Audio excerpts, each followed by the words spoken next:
Okay, so if you actually play mandolin, this video's not for you. So move along, get out of here.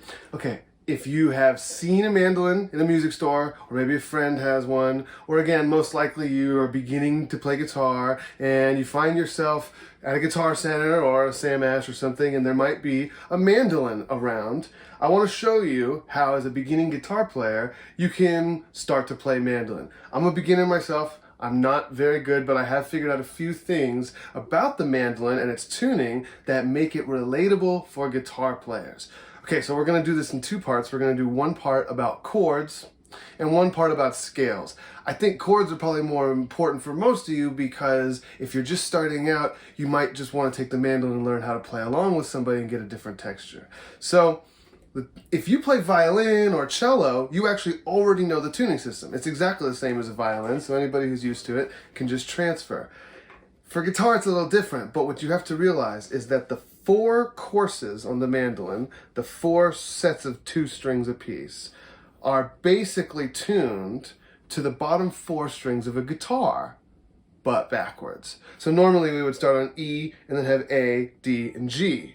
But actually it begins here at E, A, D, and G on the bottom. The important thing there is that if you can play a chord on the bottom 4 strings of a guitar, or even visualize what those strings are doing in a chord you're playing, you can transfer it to the mandolin. We'll start with a G chord. Normally on a guitar, it's not a G, you start with the middle finger on the 3rd fret of the low E string, followed by a 2nd fret. Then the next 2 strings are open. So it would be, if it was only 4 strings, 3, 2, 0, 0. Simply take that and flip it around to the other side. Now it's 3, 2, 0, 0. And you have a G chord. Now, obviously, you can take this and move the entire relationship up. 0, 0, 2, 3 could become 2, 2, 4, 5. And so on and so forth. But we can take other chords that also use those bottom 4 strings and figure out how to invert them to get the chords we want. So I'll show that with a D chord. On the mandolin, D looks kind of strange. It's 2, 0, 0, 2, at least in this open form. It doesn't really look like a D chord. Okay. But let's go over to guitar for a second and look at our D chord.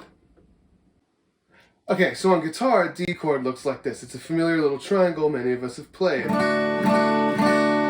And when you look at this chord and you examine the bottom 4 strings, you notice there is nothing on the E string. There's an open A string, an open D string, and then the G string has the 2nd fret played. Well, it is possible, as some of you might know, on this D chord, to wrap a thumb around to the 2nd fret over here. And then you would have 2, 0, 0, 2.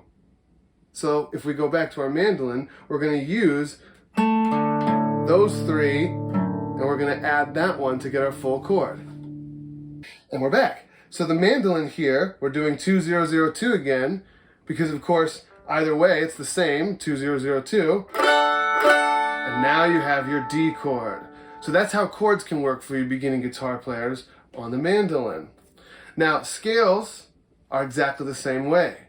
Normally on a guitar, we might go do, do, do, do, do, do, do, do. That's not going to sound great here. But if you take that exact same thing and go the other way,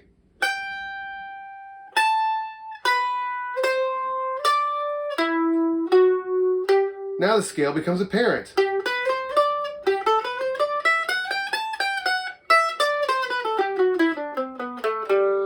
So I've discovered that there's a kind of a 4-finger thing that is really easy to do. You can start on a fretted note, and you can do 4 fingers. If it's major, it starts with, and you'll do the same thing on the next set. And then you'll switch it a little. And notice it's the 2 shapes.